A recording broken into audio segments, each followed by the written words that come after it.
తూర్పు గోదావరి జిల్లా చింతూరు, ఎటపాక మండలాల్లో ముగ్గురు ఫాస్టర్లను మావోయిస్టులు అపహరించారు. మరింత సమాచారం మా ప్రతినిధి సాయికృష్ణను అడిగి తెలుసుకుందాం. సాయికృష్ణ, మావోయిస్టులు ఫాస్టర్లను ఎప్పుడు అపహరించారు? వారి డిమాండ్లేంటి? గౌసియా తూర్పుగోదావరి జిల్లాలోని విలీన మండలాల్లో గత కొంతకాలంగా మావోయిస్టులు కార్యకలాపాలు జరుగుతున్నాయి.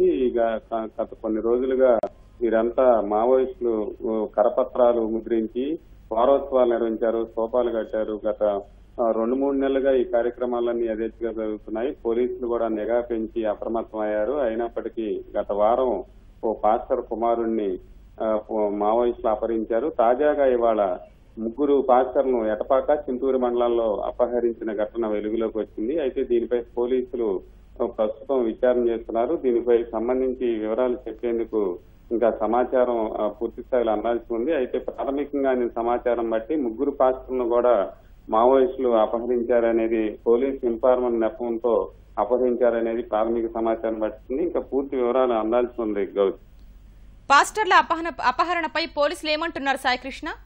ప్రస్తుతానికి ఈ అంశంపై పోలీసులు ఇంకా సమాచారం వెల్లడించలేదు. దీనికి కారణాలు ఏంటి, వారు ఇప్పటికే అప్రమత్తమయ్యారు. విలీన మండలాల్లో పూర్తి స్థాయిలో తూర్పుగోదావరి ఎస్పీ ఆధ్వర్యంలో ఈ విలీన మండలాలు ఉన్నాయి. ఇక్కడ ఇప్పటికే నిఘా పెంచారు. చాలా కార్యక్రమాలు, వారంతా కరపత్రాలు వేయటం.